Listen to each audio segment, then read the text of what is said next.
साहब, जम्मू कश्मीर की हमारी प्रभारी मैडम रजनी पाटिल जी, हमारे पीसीसी के प्रेसिडेंट जनाब विकार रसूल वानी साहब, हमारे ऑल इंडिया के सह प्रभारी जॉइंट सेक्रेटरी मनोज यादव जी, अमरीश पांडे जी, ये एआईसीसी मीडिया डिपार्टमेंट से यहाँ कोऑर्डिनेट कर रहे हैं, और राजेश शर्मा जी, हमारे यहाँ के लोकल मुकामी ज़िला सदर हैं संजीव शर्मा जी।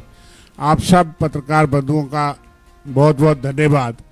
और इसलिए भी धन्यवाद कि आप, हम शायद कम चले हों, आप पूरी यात्रा में साथ साथ चल रहे हैं और आपने हमें पूरा सहयोग किया है और अच्छी कवरेज अपनी तरफ से आप प्रयास कर रहे हैं, जो हमारा हक बनता है। इसलिए आपका धन्यवाद भी और आपका वेलकम भी।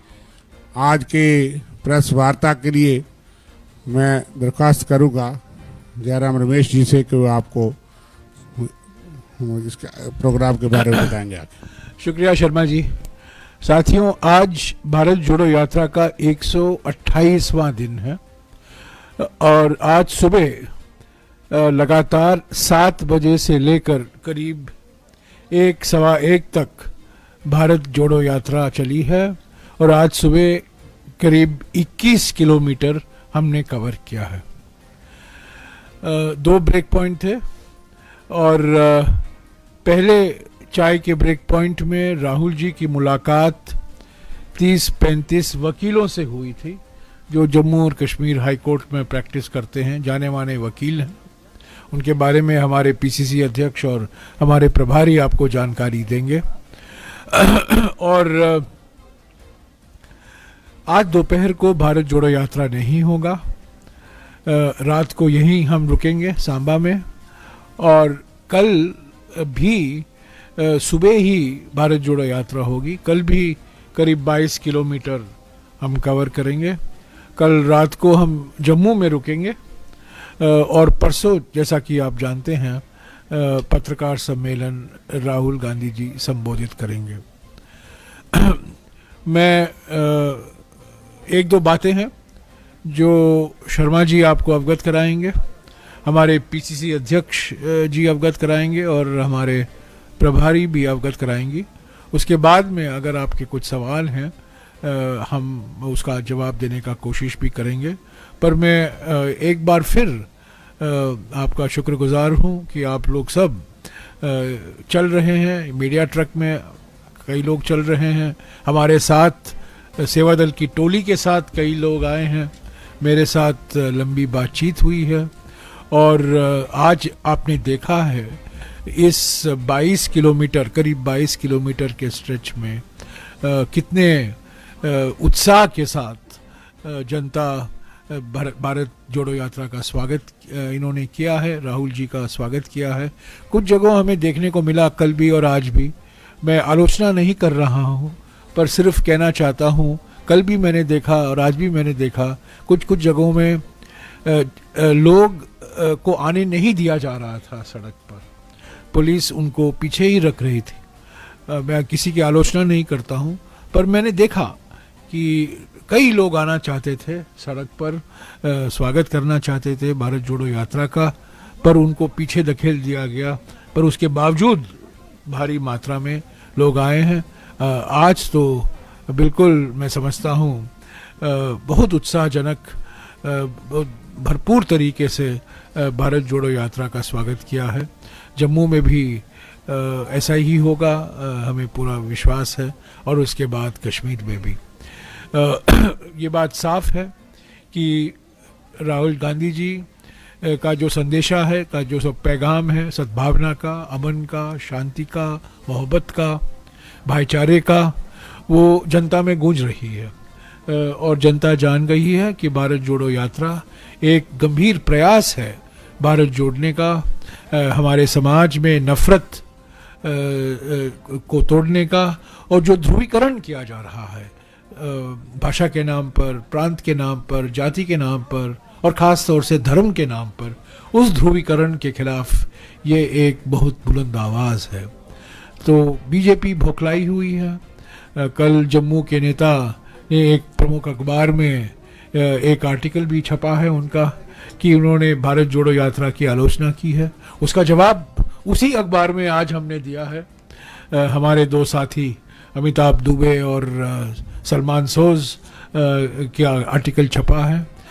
और ये नेता जो मंत्रिमंडल में एक मिनिस्टर भी हैं, उन्होंने घबराए हुए हैं, भुखलाए हुए हैं, परेशानी में हैं, क्योंकि 128 दिन के बाद वो उठ गए हैं और वो भारत जोड़ो यात्रा का जिक्र कर रहे हैं। 128 दिन के लिए वो सो रहे थे, पर 128वां दिन जब आया और उन्होंने देखा कि खास तौर से जम्मू और कश्मीर में भारत जोड़ो यात्रा को इतना स्वागत मिल रहा है, यहीं के जो सांसद हैं और जो मंत्रिमंडल है, प्राइम मिनिस्टर्स ऑफिस में भी मंत्री हैं, उन्होंने भारत जोड़ो यात्रा की आलोचना करने की कोशिश की है।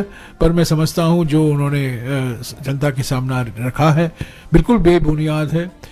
आर्थिक विषमताओं के बारे में उन्होंने कुछ कहा नहीं है, सामाजिक ध्रुवीकरण के बारे में उन्होंने कुछ नहीं कहा, और आज हमारे देश में जो एक अनडिक्लेयर्ड इमरजेंसी है, जो पॉलिटिकल तानाशाही है, सेंसरशिप है, आप जानते हैं किसका मैं जिक्र कर रहा हूं।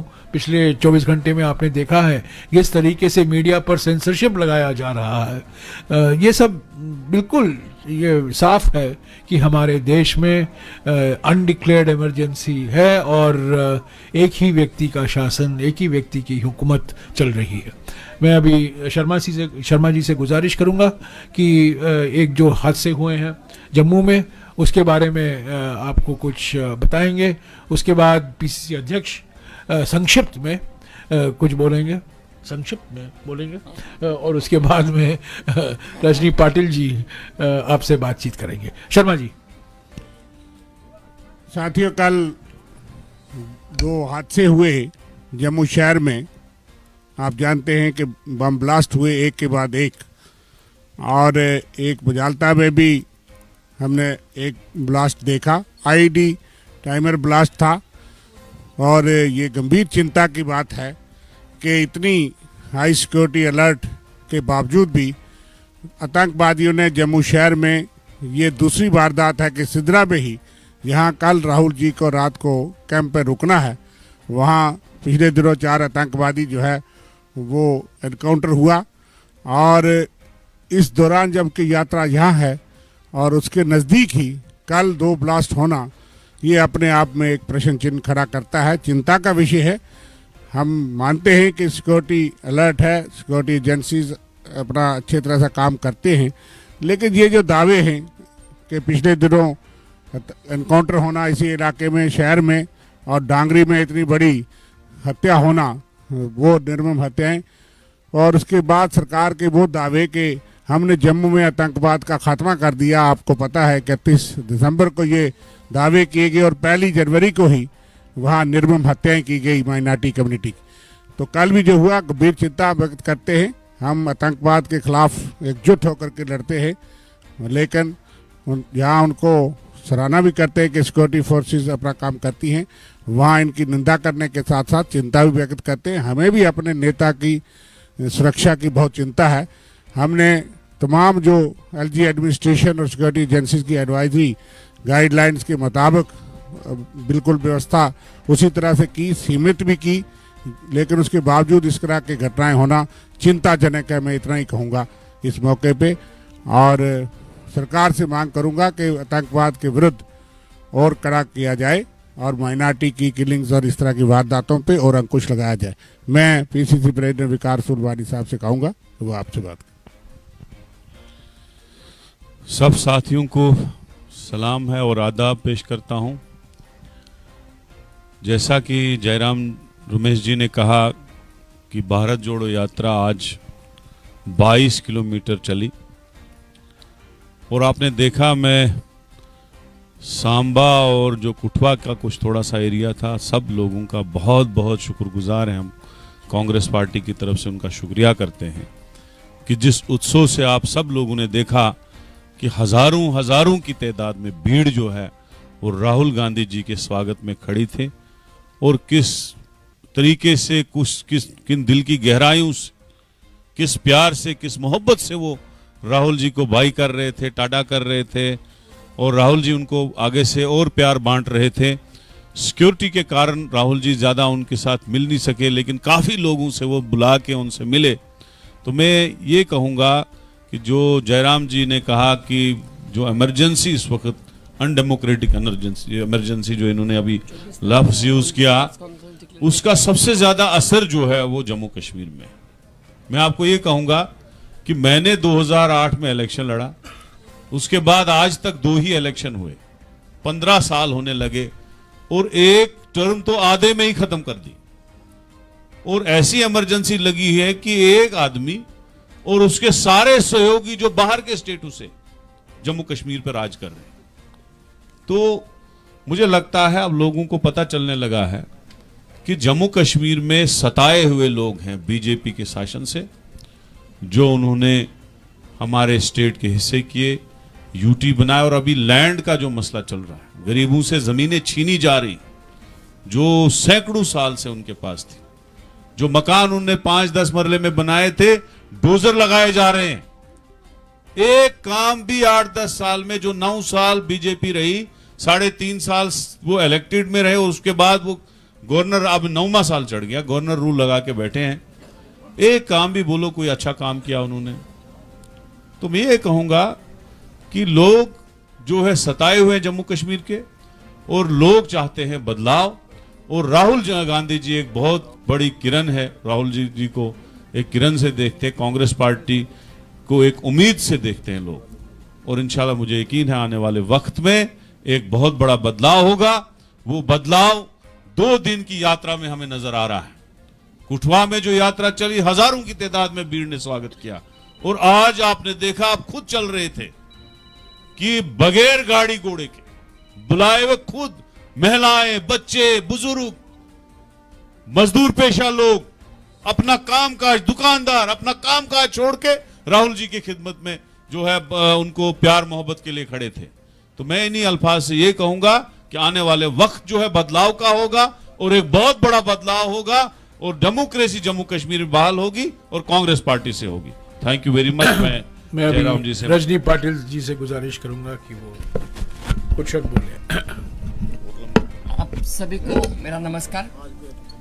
धीरे धीरे हम जम्मू कश्मीर की यात्रा को आगे बढ़ाते हुए जम्मू के पड़ाव पे आ गए, और इसके आगे हमारा आखिरी डेस्टिनेशन जो है श्रीनगर, वहाँ पे जाएंगे आने वाले 8 दिन में। आज राहुल जी 21 किलोमीटर चले, जैसे कि जयराम जी ने अभी बताया, और जिसमें जो वकीलों का प्रतिनिधिमंडल मिला, उनको जो डेलीगेशन मिला, हमारे जम्मू कश्मीर हाई कोर्ट के बार एसोसिएशन के अध्यक्ष 3 बार रह चुके और अभी भी है, और जो सीनियर काउंसिल है वो एडवोकेट M.K. भारद्वाज और उनके सभी साथी, तो कुल 13 लोग, उसमें 2 महिलाएं भी शामिल थी। उन्होंने सबने 25 मिनट तक राहुल गांधी जी के साथ चर्चा की, जिसमें जो बहुत सारे विषयों के ऊपर उनका चर्चा का विषय था। उसके बाद में अभी कल जो उनका प्रोग्राम है, उसमें पहले टी पॉइंट पे राहुल जी मिलेंगे कश्मीरी पंडितों को। कश्मीरी पंडितों की जी जो समस्याओं को आगे लाना पड़ता है या उनको जो फेस करना पड़ता है, खास तौर पे जो उनको मिला वो सिर्फ हमारे डॉक्टर मनमोहन सिंह सरकार के कार्यकाल में उनको नौकरी दी गई, उनको घर मिल गए, उसके बाद में सिवाय लिप सिंपैथी के अलावा उनको कुछ भी नहीं मिला, और वो लोग अभी पीड़ित है, ताड़ित है, क्रोधित है। तो वो सब मिलना चाहते हैं, उनको मिलवाएंगे। दूसरा शिष्टमंडल उनको दोपहर 3 बजे के बाद कैंप में मिलेगा PRIs का, जो हमारे इलेक्टेड रिप्रेजेंटेटिव्स है। चाहे आपको तो मालूम है कि जिसमें महिलाएं भी है, लड़के भी है, पुरुष भी है, तो उन सब PRI पंचायती राज के जो इंस्टीट्यूशन के जो हमारे सदस्य हैं, उनको मिलके उनके समस्याओं का ध्यान और उनको अवगत कराने की कोशिश और उनकी समस्या जानने की कोशिश राहुल जी करेंगे, और ऐसे करके हमारी यात्रा आगे चली जाएगी। इसके आगे का प्रोग्राम मेरे ख्याल से जयराम रमेश जी बात करेंगे। मैं आपके सवालों के पहले एक और चीज़ आपकी जानकारी में लाना चाहता हूं कि आज भारत जोड़ो यात्रा की शुरुआत कठवा में 7 बजे को हमने जम्मू और कश्मीर के बड़े नेता, कांग्रेस नेता, जो 20 साल से भी ज़्यादा यहाँ वित्त मंत्री रह चुके थे, 2 बार सांसद रह चुके थे, स्टॉन्च नेहरूवियन जिसे कहलाते हैं, नेहरूवादी थे गिरधारी लाल डोगरा जी, उनके मूर्ति से हमने शुरुआत की। वहाँ हमने मालार्पण किया। रजनी जी थी, दिग्विजय सिंह जी थे, मैं था, भारत यात्री थे। वहीं से हमने सेवादल की टोली और भारत जोड़ो यात्रा की शुरुआत की। और गिरधारी लाल डोगरा तो आप जानते हैं, बहुत बड़े कांग्रेस के नेता थे, पंडित जी के बहुत करीबी थे, इंदिरा जी के बहुत करीबी थे, और वो यहाँ के वित्त मंत्री 20 साल से भी ज़्यादा थे, और उनके दामाद हमारे देश के वित्त मंत्री भी थे, और आप जानते हैं कि वो भारतीय जनता पार्टी में थे। हाँ जी, आपके सवाल।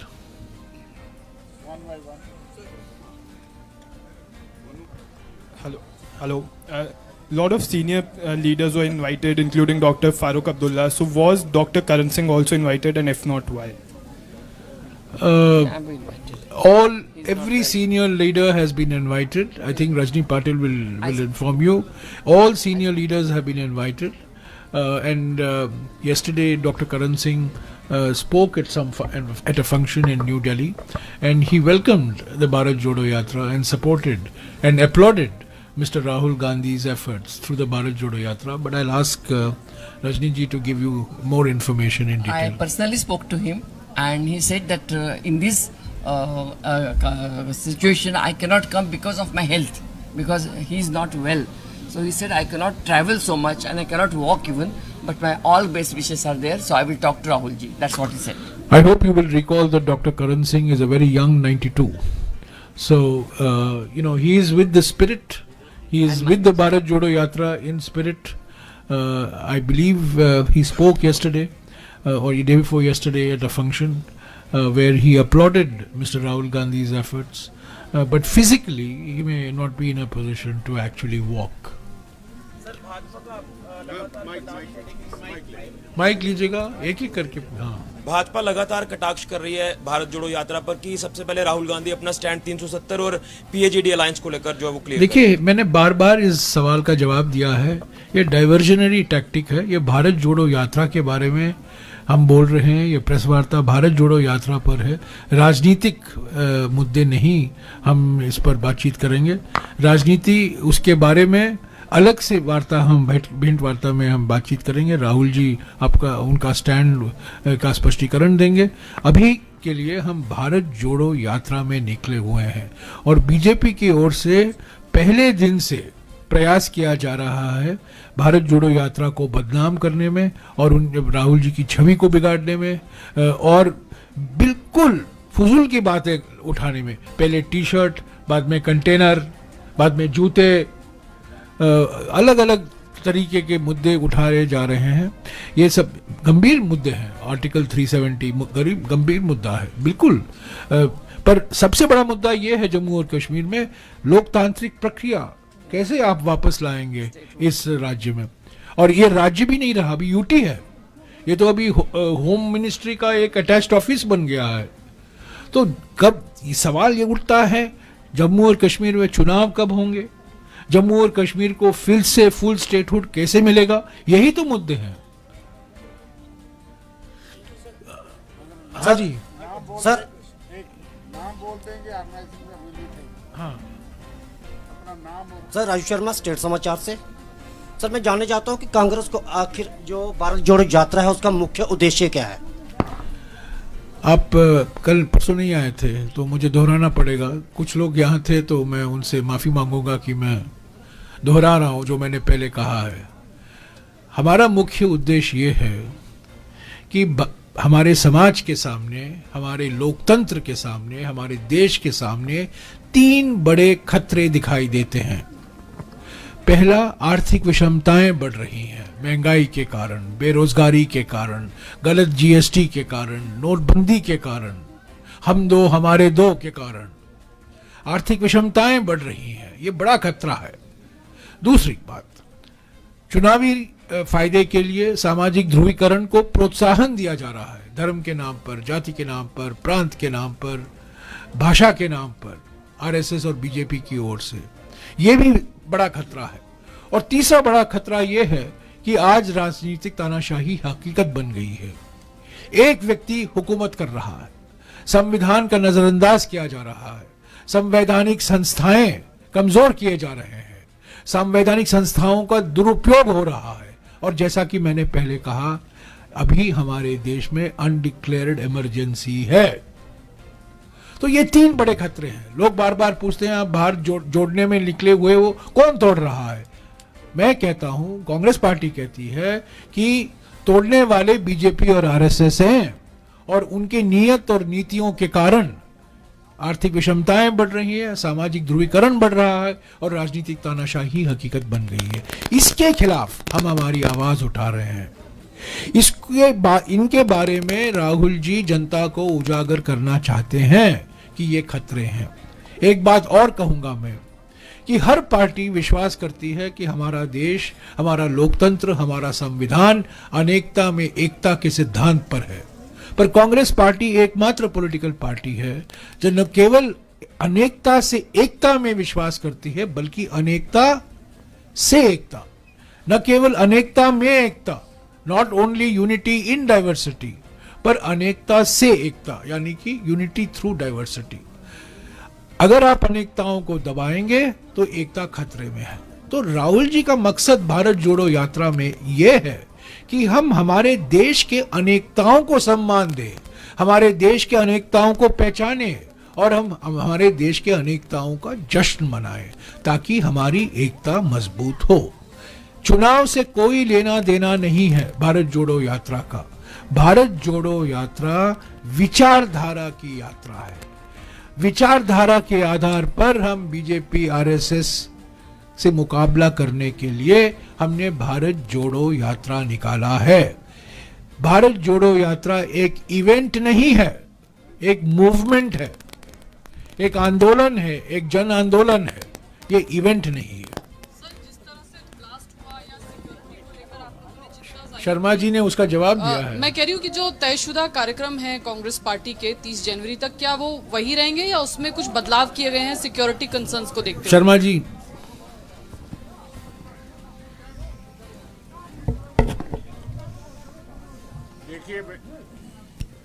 देखिए हमने कहा कि सिक्योरिटी एजेंसीज की एडवाइजरी और उनके कंसल्टेशन से सारा प्रोग्राम तय हुआ है। इस तरह की वारदातें हमें अपने रास्ते से हटा नहीं सकती। आतंकवाद का डट के मुकाबला करेंगे और तयशुदा कार्यक्रम जो है वो चलेगा, और हमें पूर्ण विश्वास है कि लोगों का जितना उत्साह है उसमें कोई बाधा नहीं पड़ेगी। बावजूद इसके आने के मैंने चिंता जताई है, और हम ये मानते हैं कि सिक्योरिटी एजेंसीज अलर्ट हैं, उसके बावजूद ये वारदातें हुई है तो हमारा प्रोग्राम चलेगा। जयराम रमेश जी, मैं एक बात कह दूं कि अगर आप तो हमारे साथ चली हैं, कहाँ गई चली? हाँ, आप तो हमारे साथ पहले भी चली हैं, और आप जानते हैं अलग अलग राज्यों में हम औसत के तौर से 21-22 किलोमीटर करते हैं रोज, पर वो 2 चरण में होता है। सिक्योरिटी की वजह से हम यहाँ एक लगातार 22 किलोमीटर कर रहे हैं। आज भी 22 किलोमीटर हमने किया है, 21-22, कल भी 21-22 करेंगे। तो हो सकता है सिक्योरिटी की वजह से हम 2 चरण में भारत जोड़ो यात्रा नहीं करेंगे, पर एक लगातार 22 किलोमीटर। तो भारत जोड़ो यात्रा लंबाई दूरी में हमने कम नहीं किया है, पर वक्त के आधार पर थोड़ा कंप्रेस किया गया। जयराम रमेश जी, आप एक बात फिर, राहुल जी की सुरक्षा के बारे में कोई समझौता नहीं हो सकता, कोई कॉम्प्रोमाइज नहीं हो सकता। हमारे लिए राहुल जी की सिक्योरिटी सर्वोपरि है, सर्वोपरि है। और जो सिक्योरिटी बलों की जो उनका सलाह होगा, जो उनके साथ जो बातचीत हो रही है, जो वो हमें कहेंगे उसका पालन हम करेंगे, क्योंकि हमारा हर एक भारत यात्री का मकसद ये है कि सुरक्षा के बारे में कोई समझौता, कोई संदेह नहीं होना चाहिए। जयराम रमेश जी, 2 छोटे छोटे सवाल पूछ सकता हूँ कि एक ही? एक पूछिए ना। चलिए, एक तो आप आजकल मैंने कहा 1 नेशन 1 टैक्स, 1 पत्रकार 1 सवाल। ठीक है। हाँ? आप बार बार अनडिक्लेयर्ड इमरजेंसी की बात हाँ, करते हैं। बिल्कुल। जो डिक्लेयर्ड इमरजेंसी लगा सकते हैं वो अनडिक्लेयर्ड इमरजेंसी की बात करते हैं, वो डाइजेस्ट नहीं है। 1975 में हो गया, मैं 21 साल का था, आप मुझे याद दिला, ठीक है। और अब मेरी किताब देखिए, मैंने पीएन अक्सर के बारे में एक किताब लिखा है, उसमें देखिए मैंने उस डिक्लेयर्ड इमरजेंसी के बारे में मैंने क्या लिखा है। अनडिक्लेयर्ड इमरजेंसी डिक्लेयर्ड इमरजेंसी से भी अधिक खतरनाक है।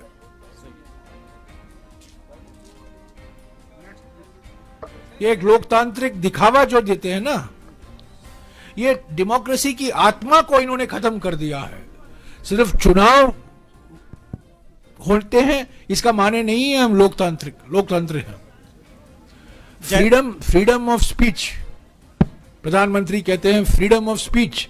मैं प्रधानमंत्री से पूछना चाहता हूं, प्रधानमंत्री जी, फ्रीडम ऑफ स्पीच पर्याप्त नहीं है, फ्रीडम आफ्टर स्पीच क्या होता है वो बताइए। जयराम रमेश जी, आपके पुराने साथी गुलाम नबी आज़ाद ने कमेंट किया है और ये बोला है कि यहाँ आपको बीड नहीं मिल रही, इसलिए कांग्रेस ने अपने काडर को कहा है कि बाहरी राज्यों से जो है वो यहाँ बीड मंगवाए जाए, सो दैट राहुल गांधी का जो शो है वो सक्सेसफुल दिखाया जाए। आपकी क्या प्रतिक्रिया? देखिए, गुलाम नबी आज़ाद जी बेचारे बौखलाए हुए हैं, उनका पार्टी रजिस्टर नहीं हो पाया है, उनके सभी नेता और कार्यकर्ता 2 महीने के लीव ऑफ एब्सेंस खत्म होने पर कांग्रेस में वापस आ गए हैं। डोडा तक सीमित हो गया है, डोडा आज़ाद पार्टी हो गई है डीएपी। अमित शाह और नरेंद्र मोदी की रणनीति जम्मू एंड कश्मीर में कि आप गुलाम नबी आज़ाद को भेजो कश्मीर में, कांग्रेस के वोट तोड़ो, वो विफल हो गया है। हमारे देश में 3 बी टीम है बीजेपी के, जिनका एक ही मकसद है कांग्रेस का वोट काटना। एक है ओवैसी, दूसरा है आम आदमी पार्टी और तीसरा है गुलाम नबी आज़ाद। तो उनके बारे में मैं क्या कहूं। और कठुआ में, जम्मू में जो लोग आए हैं सड़क पर, मैं विश्वास के साथ कह सकता हूं 100% यहीं के हैं। कोई पंजाब का नहीं है, कोई हरियाणा का नहीं है, कोई पंजाब का नहीं है। राम सर, इधर से न्यूज़ 24 से सर, पीछे से, यहाँ से, यहाँ से। सर, लाल सिंह डोगरा की बहुत सारी तस्वीरें दिखी कठुआ से लेके यहाँ तक में। ये बार बार वही सवाल क्यों पूछते रहते हो यार? उनको लेकर के बहुत सारे लोग पूछ रहे हैं, आपके स्थानीय लोग। और दूसरा, ये 26 जनवरी को राहुल जी क्या बनिहाल में तिरंगा फहरा रहे हैं? चौधरी लाल सिंह जी ने, शर्मा जी ने जवाब दिया है, मैं उसको दोहराऊंगा। चौधरी लाल सिंह जी ने भारत जोड़ो यात्रा का स्वागत किया है, हम उस स्वागत का स्वागत करते हैं। हाँ सॉरी, 26 जनवरी को राहुल गांधी जी तिरंगा झंडा फहरा रहे हैं। बनिहाल में 26 जनवरी को राहुल जी श्रीनगर में होंगे, बनिहाल में। असल में भारत जोड़ो एक बताइए, असल में भारत जोड़ो यात्रा चल रही है, तो रास्ते में जहाँ पे भी 26 जनवरी होगा और शायद वो बनिहाल में ही होगा, वहीं रहेंगे और वहीं पे फ्लैग होस्टिंग होगा। सर, यहाँ पे सर दिल्ली में नहीं रहेंगे। आपका सवाल जो है ना, मैं जानता हूं आपका मकसद क्या है, वो यहीं रहेंगे, जम्मू और कश्मीर में रहेंगे, बेफिक्र रहिए, यहीं रहेंगे। सवाल पूछने से एक छोटा सा, जयराम रमेश जी, जी इस तरफ मैं 2 सवाल पूछूंगा। अगर आप कहेंगे कि एक पूछिए तो मुझे ऐसा लगेगा कि आप भी बीजेपी से इतना इंप्रेस्ड हैं कि 1 टेक्स्ट और 1 ये बात करते हैं, इसलिए मैं 2 सवाल पूछूंगा। पूछिए। पहला सवाल ये कि you said that BJP is rattled because of the popularity of Yatra, that's why they wrote an article against this Bharat Jodo Yatra. So my question is, do you suspect any kind of a foul play ahead of your entering Kashmir Valley? No, I don't want to attribute any motives. BJP from day one has been carrying on a campaign to defame the Bharat Jodo Yatra.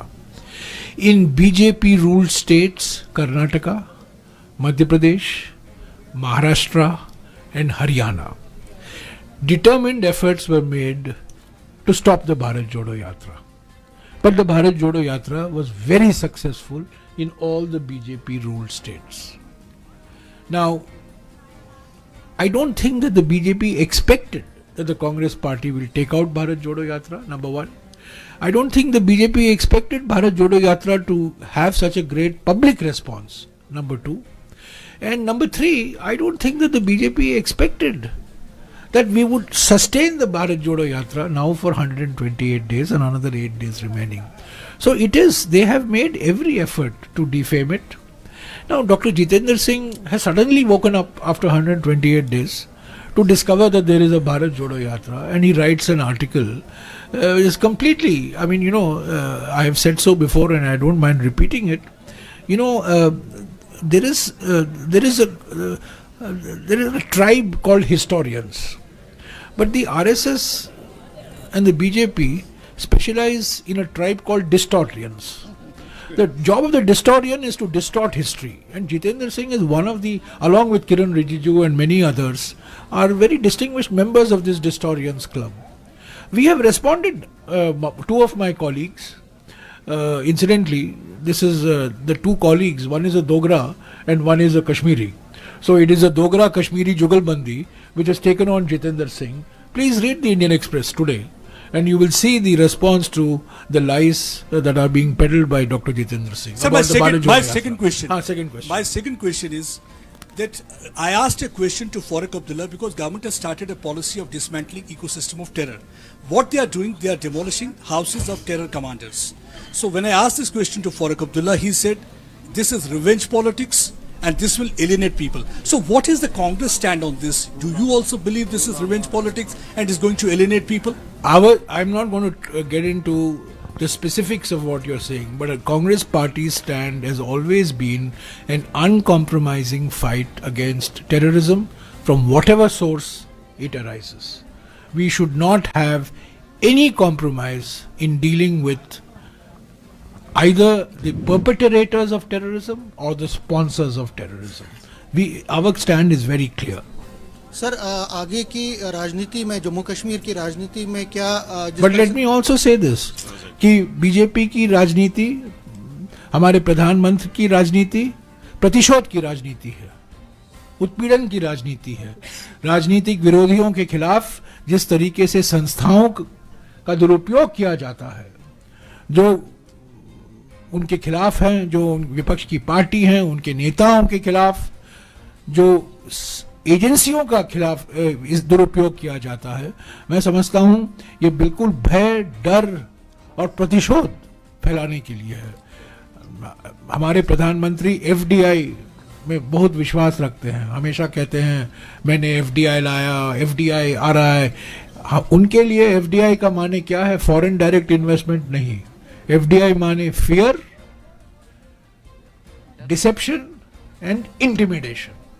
ये है असली FDI.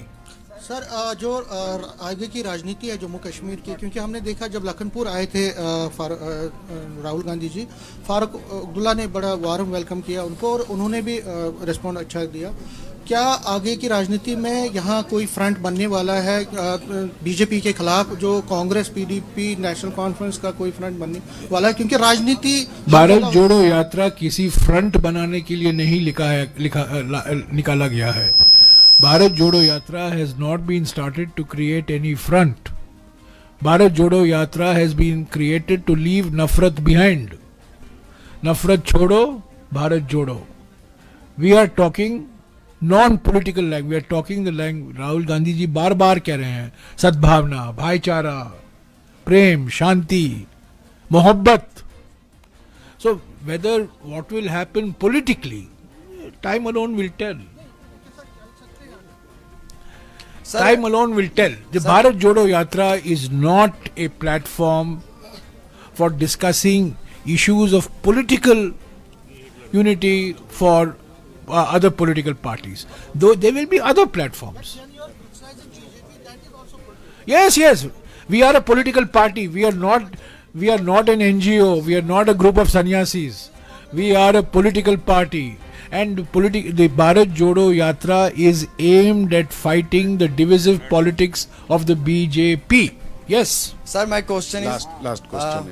I'm from social media and मैं काफ़ी लंबे अरसे से ये चीज़ watch कर रहा हूँ जम्मू कश्मीर के अंदर कि जिस तरीके से कश्मीर की मेन स्ट्रीम पॉलिटिकल पार्टीज़ ने आप लोगों का समर्थन किया। डॉक्टर फारूक अब्दुल्ला लखनपुर में आए, उन्होंने वेलकम किया, ग्रैंड वेलकम हुआ।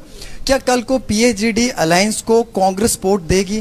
क्या पीएचडी अलायंस को सपोर्ट मिलेगा कांग्रेस? ये भारत जोड़ो यात्रा के बाद ये सब सवाल कीजिए, ठीक है? भारत जोड़ो यात्रा में हम ये चुनावी राजनीति, अलायंस की राजनीति के बारे में हम नहीं बात करते। भारत जोड़ो यात्रा में हम विचारधारा की राजनीति के बारे में बात करते हैं, ठीक है?